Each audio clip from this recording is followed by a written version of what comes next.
Sorry ass DJ. Hi guys! Welcome back sa aming channel. So, ang vlog natin for today ay papakita ko sa inyo guys yung bagong ref na binili ko para dito sa aking sari-saristore. So, yun na guys, yung mga kasama dun sa last na vlog ko ay yung ref ko na Whirlpool.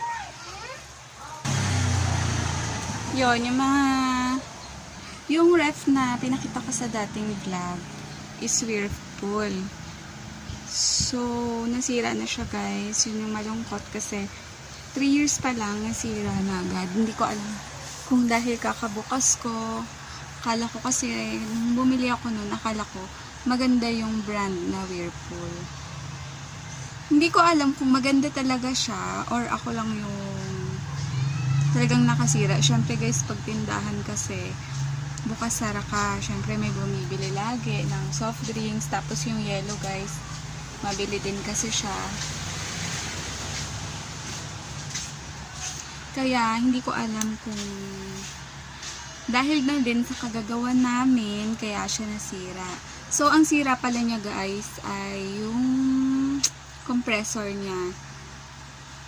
Kailangan daw niyang palitan or ipa-rewind, and it costs mga 3,000 to 4,000, tapos bayad mo pa dun sa gagawa. And dahil masyadong mahal, bumili na lang ako guys ng bago and ipapakita ko sa inyo. Pero alam nyo guys, ang bala ko dun, ipapagawa ko pa rin siya para meron akong magagamit sa loob ng bahay, meron akong i-stocka ng mga ibang stocks kasi syempre, pag bagong ref, hindi pa yan pwedeng loadan ng sobrang dami kasi mahihirapan siyang lumamig, lalo na ngayon na summer. Ayan, ipapakita ko sa ipapakita ko pala sa inyo yung bagong bili kong ref. So, wait lang ha. So, yan guys, yung bago kong biling ref. Ayan, may nakadikit pa na presyo. Ayan. Mga 2 weeks pa lang siya guys. Ang tatak niya ay Condura Negosyo inverter. Tapos yan, may ganyan-ganyan siya. Dahil yan dun sa inverter ata. So, may energy saver siya, ganun-ganon. So, ang nakasulat dun, nung binili ko to, parang 5 pesos lang daw per 24 hour, parang ganun. 5 pesos lang sa isang araw yung makukonsumo ko. Parang ganun guys. Pero syempre dahil inverter, kaya inverter na rin yung binili ko para makatipid din sa kuryente. So, buksan na natin. Ano ba yan? Nabubulol ako. Wait lang pala.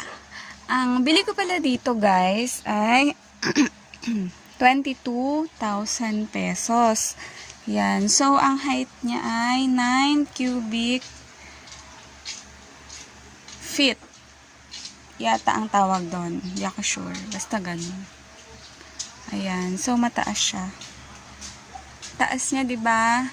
So, ang height ko ay 4'11". So, andito lang ako, guys. Sobrang liit ko. So, ang taas niya. So, ngayon, guys, buksan natin siya. Ayan.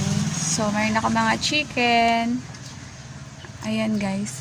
Actually guys, naglalagay ako nito sa umaga para at least pag may bibili, malamig na malamig yung maiibigay ko. Ayan. So, eto nga pala guys, yung layer niya guys. 1, 2, 3. Tapos may lagayan siya doon ng yung ice cubes mo. So, pag inverter guys, etong binili ko, manual defrost siya guys. Ayan, naging yellow siya sa taas. Ayan. Yan. Nag-yellow siya. So, pag makapal na yung yellow niya, ayan, may mga yellow na siya doon, kailangan na natin siyang i-defrost. Yan. Oo nga pala guys, yung mga soft drinks nyo na dibote, huwag yung patatagalin kasi baka sumabog siya. Kaya, binabantayan mo rin yan. Titingnan-tingnan ko rin siya. So, dito naman guys, ayan siya. Kaya ko rin siya guys nagustuhan Kasi bukod sa marami siyang lalagyan, marami siyang compartment. Eto guys, ang ganda-ganda. Nakyutan ako dito sa paalon-alon na lagayan. So, lagayan talaga siya for soft drinks. So, pang negosyo talaga siya guys. Kaya siya na yung binili ko. Ayan guys, nakikita nyo ba yan? Ayan, yellow yan, mga yellow. So, nagbuo-buo na siyang yellow dyan. So, ayan, dami niyang layer. 1, 2, 3, tapos 4, 5, 6. So, parang 6 yung lagayan mo. Yan. Tapos, guys, ang maganda pa dito, etong tray niya is paslanting. So, hindi basta-bastang dudulas pababa yung mga bote mo ng soft drinks kasi paslanting siya. Yan. So, may mga Yakult tayo, Sesto, butter. Ayan, ang dami niya rin, 'di ba? Pang negosyo talaga siya. So, ang dami mong malalagay. Ayan. So, try nyo din, guys. Okay naman siya, guys.